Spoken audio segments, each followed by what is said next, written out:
दोस्तों, समस्त देशवासियों को नमस्कार। मैं विजय कुमार।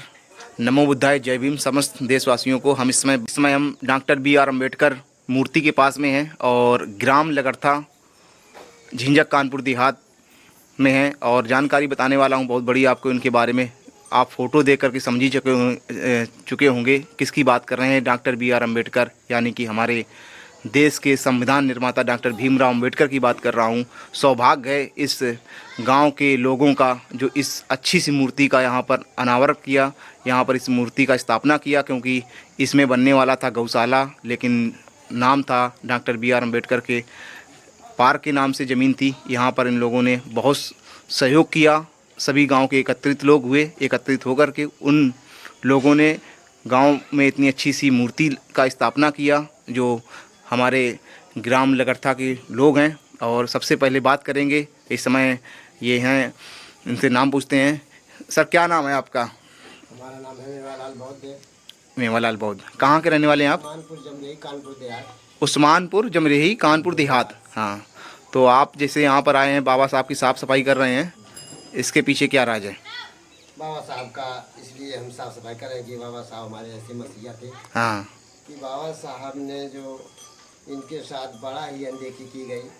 बाबा साहब हमारे ऐसे मसीहा थे कि इनके साथ जल्दी पल्दी एडमिशन नहीं करवाया गया। बाबा साहब की एडमिशन करवाने वाले योगदान छत्रपति साहू जी महाराज ने किया, किर्लोस्कर ने साथ दिया। फिर भी जब पढ़ लिख के इतने आगे बढ़ के आए, संविधान रचयिता बने, फिर भी बाबा साहब ने देखा कि मेरे साथ इतना अन्याय अत्याचार हो रहा है, मेरे साथ आज भी लोग हेर दृष्टि देख रहे हैं, मतलब छुआछूत दृष्टि देख रहे हैं। जबकि बाबा साहब को जब चांस मिला संविधान बनाने का, तो बाबा साहब ने सभी के लिए सबको योगदान दिया कि कोई छूट न पाए। नारियों का, नारियों के मुक्तिदाता, मजदूरों, गरीबों के दाता, गरीबों के मसीहा, जीवन दाता। हाँ, मसीहा doctor B R. Ambedkar. Doctor B R. Ambedkar ने बड़ी मशक्कत से उन्होंने मुसीबत झेली, लेकिन आने वाली पीढ़ी हमारी कैसे रहेगी? पानी पीने के लिए उनका बड़ा ही कठिन समस्या आई, लेकिन उन्हें आज मुफ्त पेयजल की व्यवस्था की है कि गांव-गांव में आज टंकी भी लगाई जा रही है, क्योंकि तालाब में पानी पीने का अधिकार नहीं था। कोई समय था बाबा साहब जो है पानी पीने के लिए, अपनी समाज के लिए लड़ाई लड़ी थी एक, कि पानी पीने के लिए छुआछूत का इतना बड़ा क्रेज था कि पानी नहीं पीने दिया था तालाब में। आज जो है टंकी लगाई जा रही है गांव-गांव में, है। बाबा साहब का जब सपना साकार हुआ, हम लोगों को जगाया, तो आज इन्होंने पीछे वही दृश्य जो बुरी दृश्य देखने वाले, छुआछूत के पानी की दृश्य देखने वाले, आज वो गाँव-गाँव में, घर-घर में जाके टंकी व्यवस्था लगा रही थी। अरे भाई, पियो पानी, अब क्या है? हाँ, पानी टंकी टोटी लग रही है। जुड़े रहो, लेकिन मेरे से जुड़े रहो। पानी पियो खूब। आज वो भी यही देख रहे हैं कि कभी हमारा भला हो, और भला तो नहीं करने वाले, वो केवल भला थोड़ा छड़ी दिखा रहे हैं, दिखा रहे हैं।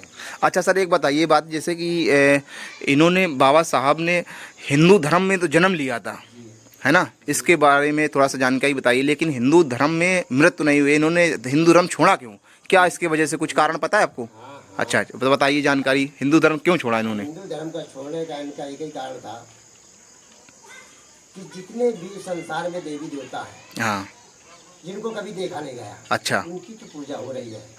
और जो साक्षात जिन्होंने अधिकार दिया, उनका तिरस्कार किया जा रहा है। तो बाबा साहब सोचे कि अरे, हम हिंदू धर्म में रह करके और फिर भी हमने सबको सक्रिय अधिकार दे दिया, लेकिन फिर भी लोग आज मेरे साथ अन्याय अत्याचार और बुरी दृष्टि देख रहे हैं। तो ऐसे हिंदू धर्म में रहने से हमें भला नहीं हो सकता है।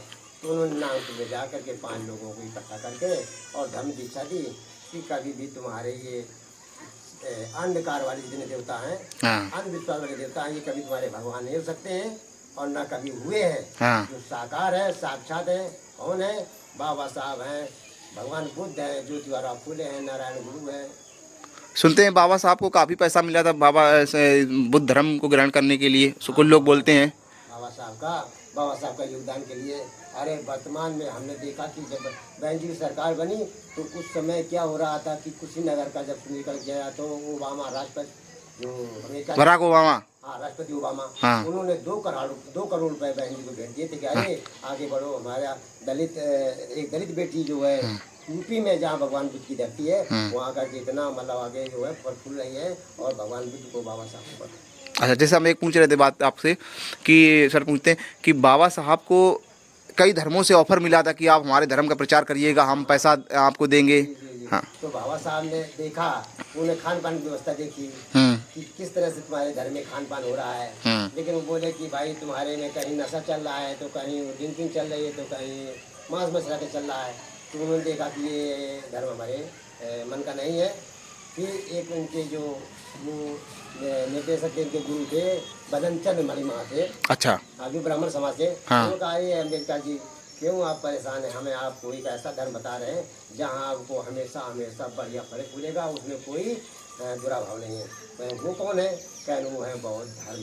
अच्छा, ब्राह्मणों का भी बाबा साहब की ज़िंदगी में ये बहुत बड़ा योगदान है। हाँ, ब्राह्मणों का पहले से बहुत बड़ा योगदान है उन्होंने ही, लेकिन वो तो जान रहे हैं। हाँ। लेकिन हम गरीबों को जनाने की चेष्टा नहीं कर रहे हैं कि ये लोग जाग जाएंगे तो हम लोग कहाँ रहेंगे। अच्छा, तो यानी कि आज वो व्यवस्था हो रही कि जहाँ जहाँ बौद्धिस्ट पार्क है, जहाँ भगवान बुद्ध की मूर्तियाँ हैं, आज ब्राह्मण धर्म गुरु बैठे हैं। अच्छा जी, आज ब्राह्मण लोग बैठ गए, अपने में तो बैठे हैं, हिंदू धर्म के मंदिर में बैठे हैं, और जहाँ बौद्ध मठ है वहाँ भी बैठ गए।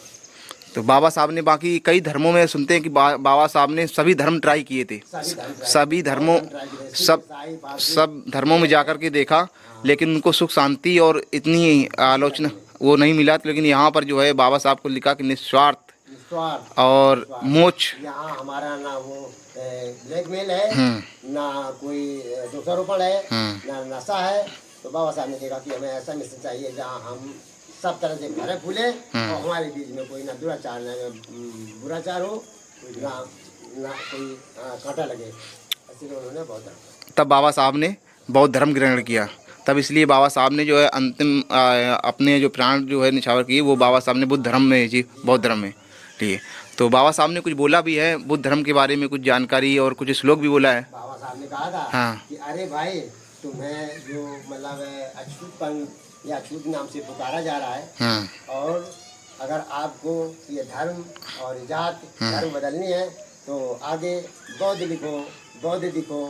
ये उन्होंने एक संदेश दिया है। अच्छा, दलित भाइयों से बोला। हाँ, दलित बोले हाँ। कि अगर आपको धर्म और जात से थोड़ा दूर होना है तो बौद्ध लिखो और बौद्ध दिखो। ऐसा नहीं दिखो लिखो नहीं, दिखो भी, मतलब उसके आपको आश्रम होना चाहिए, ज्ञान होना चाहिए कि नहीं हम बाबा साहब भगवान बुद्ध को मानते हैं और जानते भी हैं। जानते तो हैं लेकिन मानते नहीं। तो बाबा साहब ने ये संकेत दिए हैं और अपने युवाओं के लिए बोल रखा है पहले से। हाँ, ये तो बहुत बड़ा बात है भाई। आपका एक मिशन है कि आप शिक्षित और संगठित और संघर्ष, ना कि युद्ध नहीं, बुद्ध से काम लो। युद्ध नहीं, बुद्ध चाहिए, बुद्ध से काम लो। बुद्धू नहीं, बुद्धिमान बनो।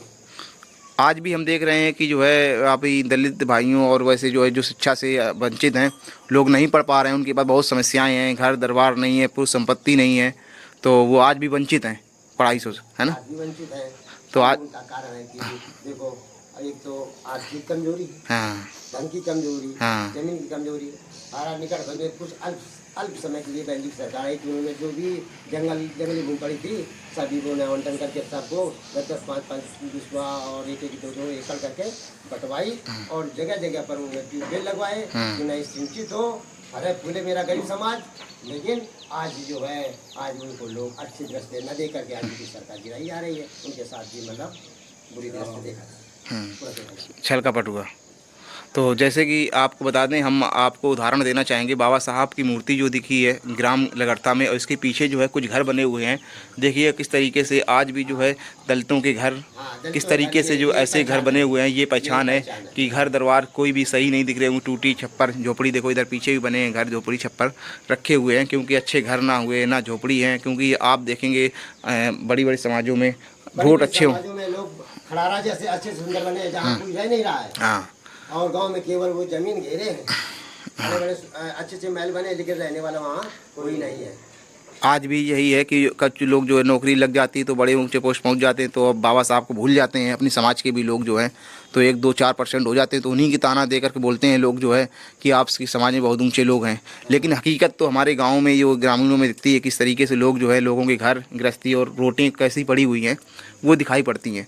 और इस पार्क के भाई इन लोगों से मैंने जानने की कोशिश की है कि बहुत लड़ाई हुई, संघर्ष हुआ, यहाँ भी कब्जा होने वाला था पार्क के ऊपर। यहाँ के तो लोग यहाँ इतना हेरते थे कि बाबा साहब को कि गौशाला खुलवाने जा रहे थे। हाँ। अरे वहाँ गौशाला खुलवाते, जबकि बाबा साहब का पार्क बहुत चयनित था। हाँ।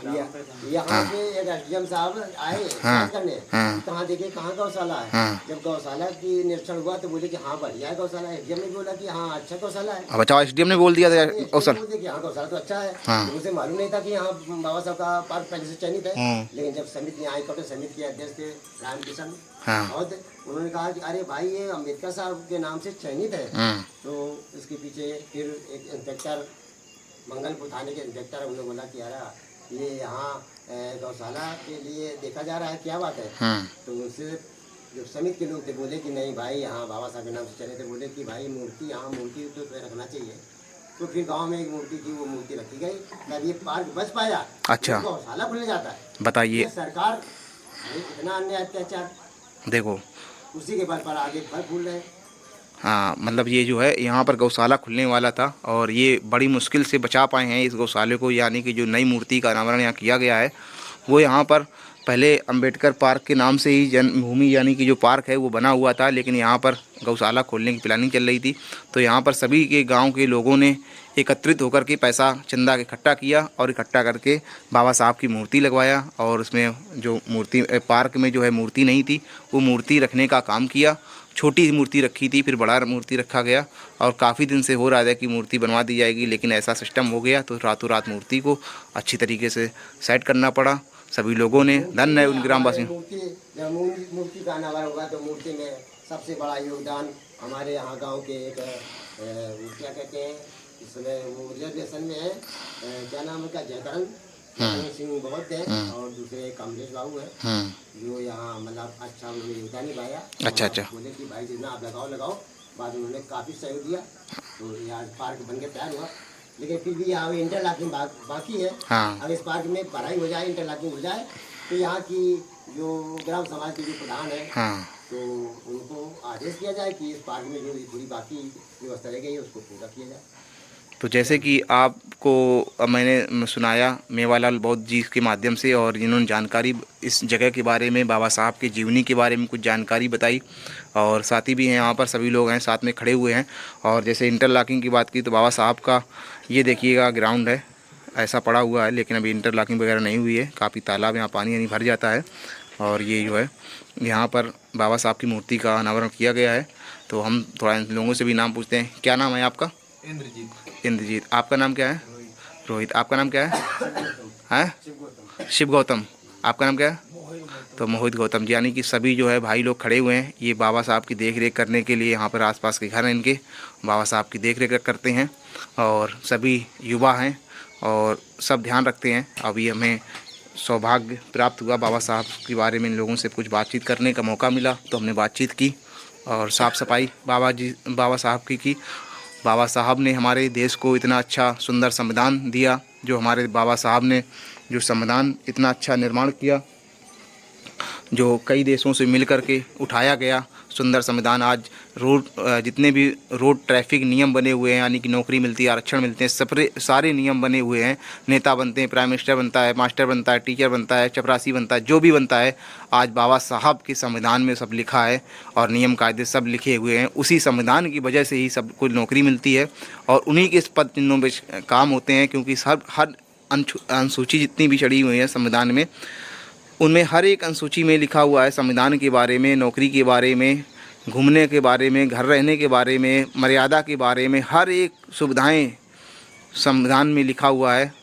इसीलिए बाबा साहब के पास में इंडियन कॉन्स्टिट्यूशन की फ़ोटो आप देखते रहते हैं, भारतीय संविधान की फ़ोटो हरदम बाबा साहब की रहती है। अगर हम सभी लोग संविधान पढ़ेंगे तो सारे अनुच्छेद याद रहेंगे और पढ़ेंगे, क्योंकि जो भी आप क्राइम करते हैं, जो सज़ा मिलती है, बाबा साहब ने संविधान बनाया, उसी के नियम के तहत बाबा साहब ने आज 1950 में संविधान जिसने बनाकर तैयार किया हुआ था, हमारे भारत देश में लागू हुआ। उस टाइम पर बाबा साहब ने जो संविधान बनाया, और आज भी जो है, आज 1950 में कब बनाया था, 70 साल हो गए हमारे देश में संविधान लागू हुए, 70 से 75 साल हो गए हुए हैं, लेकिन आज भी वही नियम कायदे चल रहे हैं। क्योंकि आज भी बाबा साहब की इतनी ना किसी के पास में कोई डिग्रियां हैं और ना किसी के पास में इतनी शिक्षा है, क्योंकि बाबा साहब के बारे में बोलते हैं कि 64 विषयों का ज्ञान था बाबा साहब के बारे में। हाँ, चौ बाबा साहब को कई विषय का बहुत बड़ा ज्ञान था। हाँ, 6 भाषाओं का ज्ञान। सामने ज्यादातर तो शिक्षा दी महार 64 विषय बाबा साहब ने 64 विषय किए थे ना। जी। हम लोग महाराष्ट्र जाते हैं हाँ। तो हम सिर्फ हिंदी बोलना जानते हैं। हाँ। वहाँ के लोग मेरी बात तो समझ जाते हैं, हम उनकी बात नहीं समझ पाते हैं। 6 भाषाओं का ज्ञान बाबा साहब, 6 भाषाओं का ज्ञान और 64 विषयों का ज्ञान। तो बाबा साहब ने इतनी अच्छी पढ़ाई की, हमारे देश में इतना बड़ा नाम रोशन किया। और ये कुछ जानकारी मैंने आप लोगों को अपने कैमरे और वीडियो के माध्यम से लाइव जानकारी बताई, जो हकीकत है वही मैंने आप लोगों को सुनाया और इसके बारे में जानकारी बताई। हर जगह जगह पर ऐसी मूर्तियाँ पड़ी हैं, कहीं सुविधाएं नहीं है। बाबा साहब की मूर्ति पे कहीं कूड़ा डाला जा रहा है, कचरा फेंका जा रहा है, कहीं कुछ है। जब कोई वोट या कोई इलेक्शन या कोई चुनावी मुद्दा होता है तब उनकी साफ़ सफाई, माल्यार्पण सब कर दिए जाते हैं, लेकिन कुछ दिन बाद उनको सब भूल जाते हैं। और हम लोग कहीं मंदिर और मस्जिद में हर एक जगह रोज़ पूजा करते हैं, अर्चना करते हैं, माथा टेकते हैं, लेकिन उनसे कुछ अपने अपने लिए मांगते रहते हैं। जब कोई लड़ाई कोई झंझट होता है तो संविधान का आप सहारा लेते हैं, लेकिन उन मंदिर और मस्जिद से कुछ नहीं मिलता है। केवल पूजा अर्चना, अपने परिवार के लिए सुख दुख मांगते रहते हैं। क्या जैसे महामारी ये कोरोना वायरस आया था अभी कुछ ही दिन पहले की, अगर 2019 की बात करें, कितने लोग जो है हमारे भारत देश में 33 करोड़ देवी देवताओं की पूजा करते थे, लेकिन क्या कुछ उन्होंने कुछ कर पाया? नहीं कर पाया।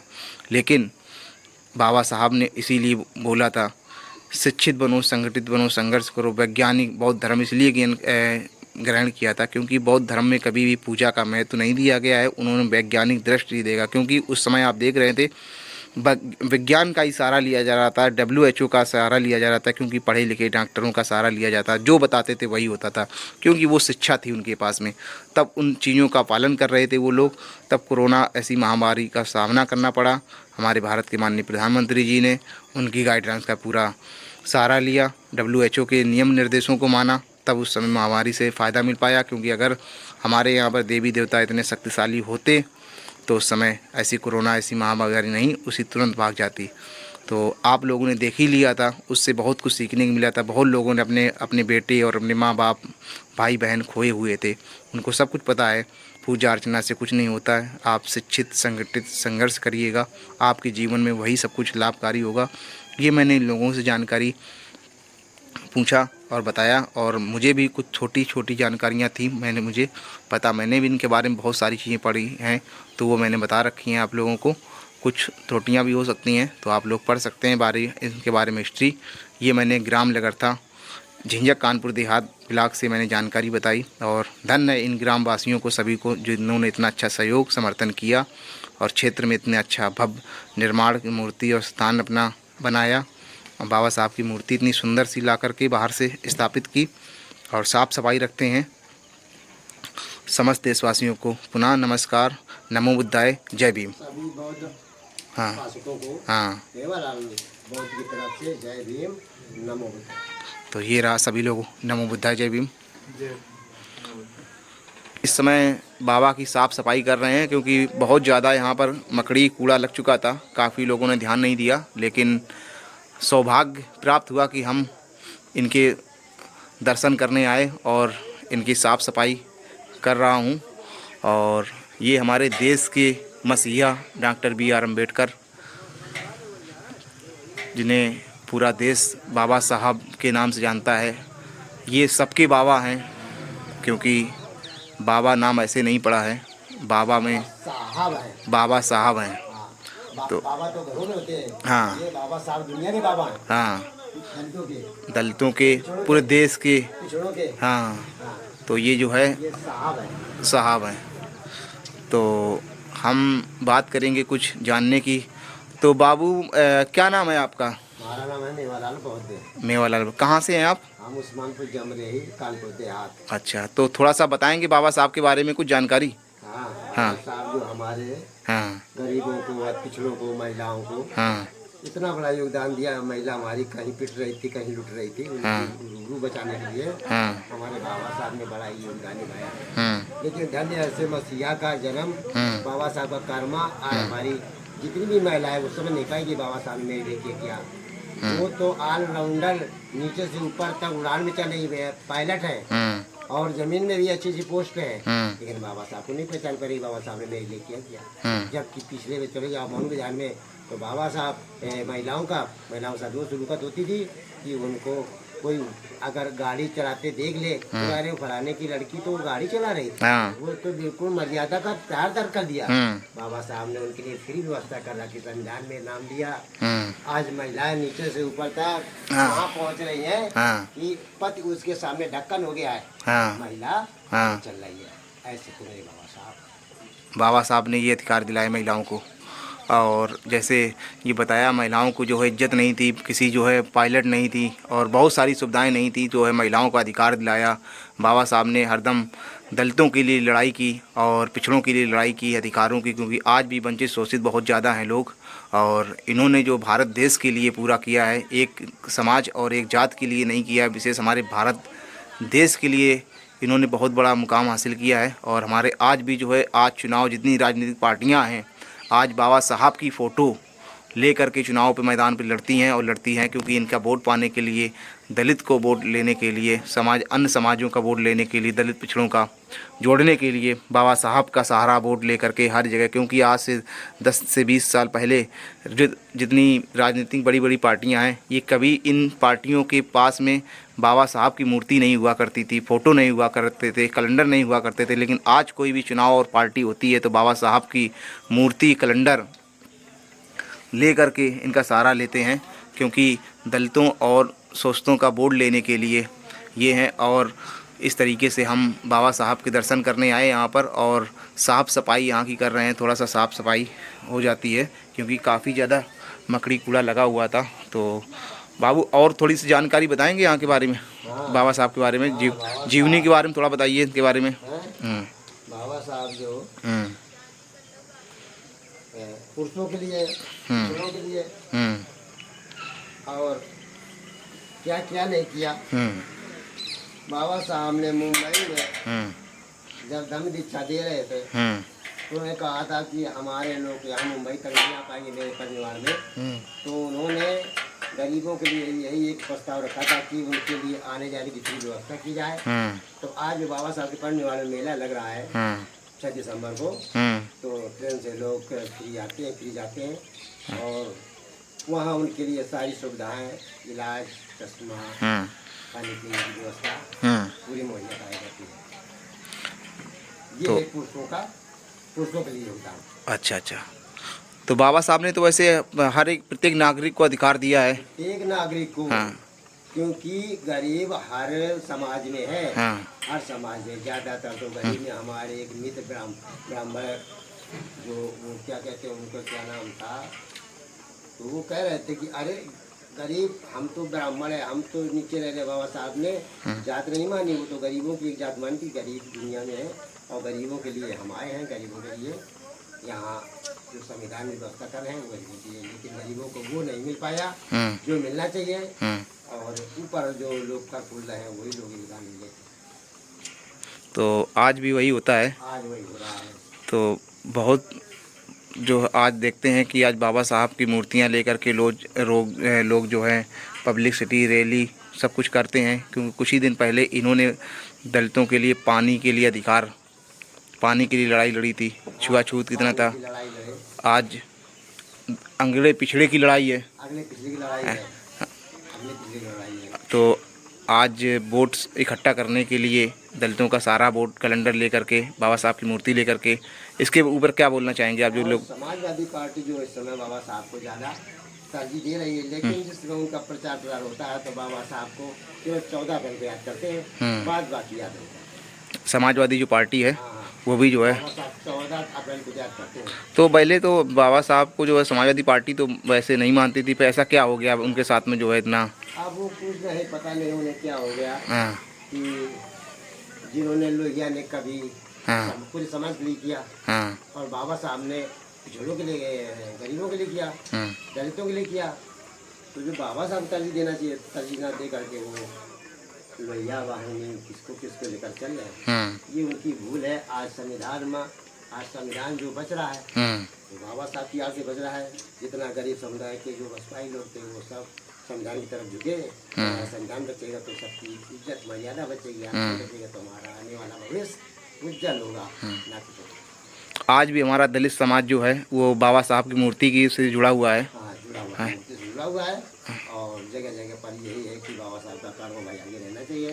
ठीक है, फिर भी जहाँ जहाँ बाबा साहब के कार्यक्रम होते हैं तो जो गाँव के लोग जो है, अरे मनु विधान के लोग जो है, मनु विचार के तो आज भी प्रधान डालते रहते हैं बाबा साहब की, जबकि बाबा साहब ऐसे नहीं, बाबा साहब दुनिया के, अरे घरों में तो बाबा केवल होते हैं, बाबा नाती बहुत बड़ा प्यार होता है, नाती कितना भी धूल सा सदा हो बाबा के ऊपर चाहे तो चल जाएगा, लेकिन ये हमारे बाबा साहब ऐसे थे। बाबा साहब की इतने नाती पूरे भारत में, बाबा साहब के सबके नाती, इसलिए बाबा साहब का दर्जा मिला था, साहब का दर्जा। बाबा साहब ने संविधान जो बनाया है तो ये सबके लिए फायदामंद है कि या दलितों के लिए? आपका संविधान इसलिए तो बनाया था, दलितों के लिए स्पेशल संविधान है या सबके लिए? दलितों नहीं है, ये तो पूंजीपतियों की सरकार थी, यहाँ पूंजीपतियों का राज चल रहा था।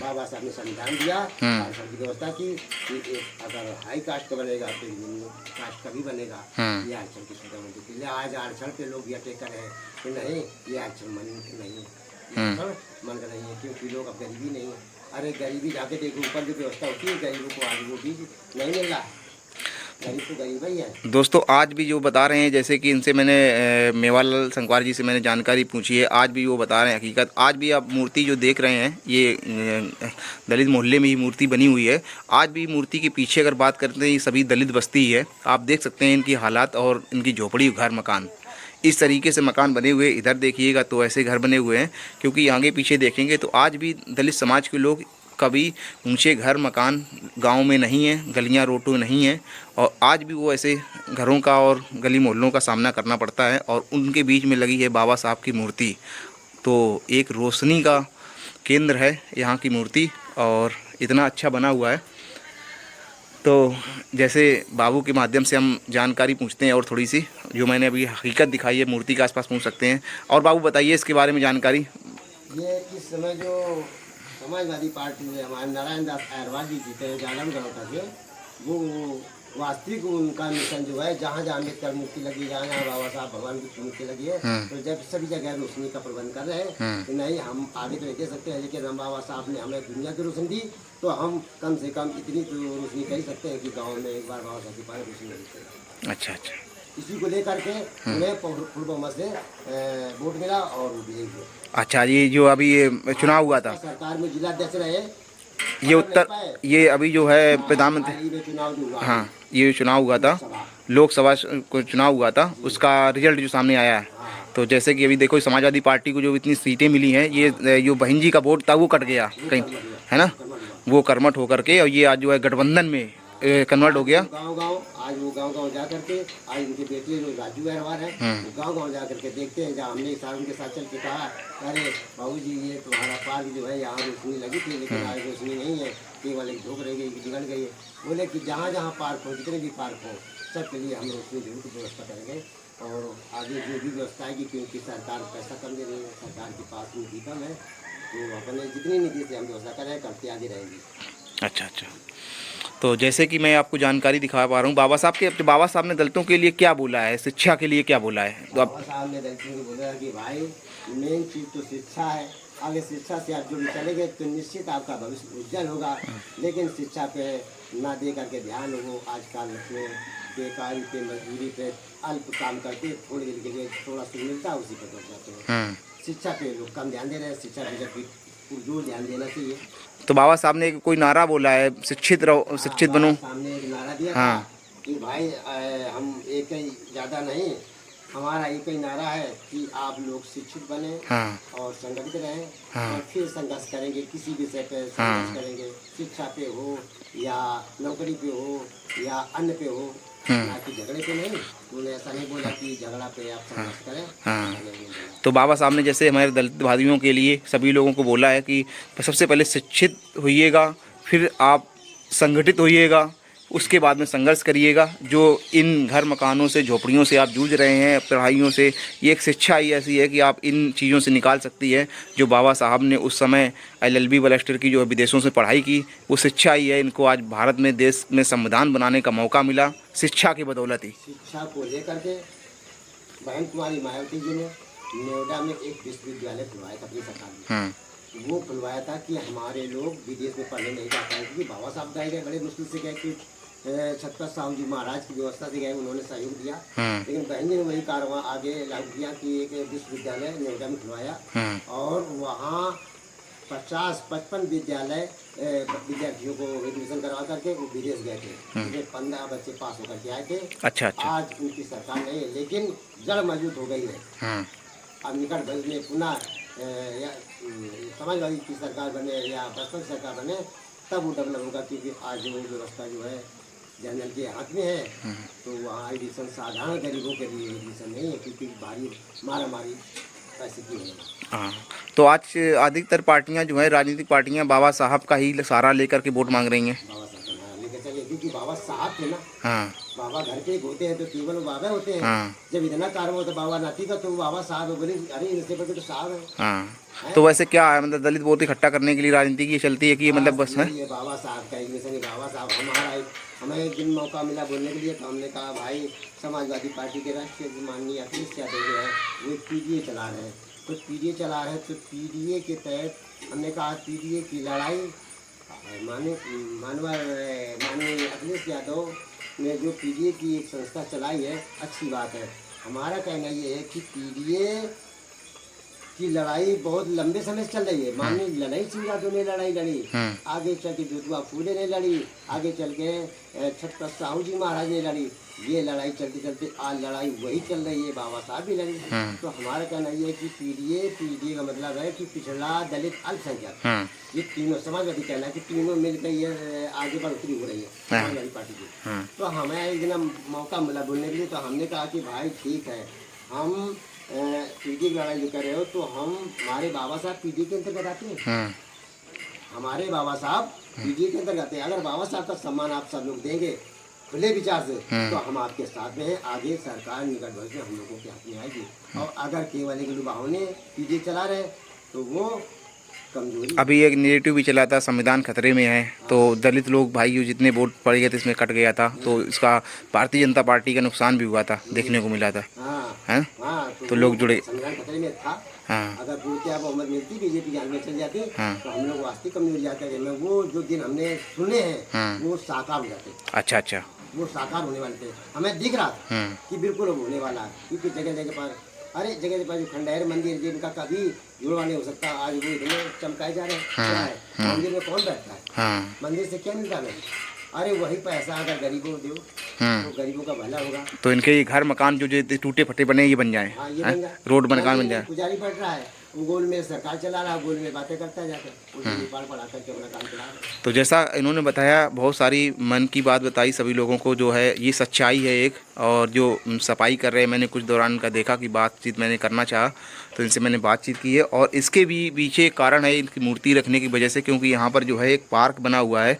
ये ग्राम लगरथा, झिंझक, कानपुर देहात, ब्लॉक झिंझक है, कानपुर देहात में है। एक झिंझक स्टेशन है।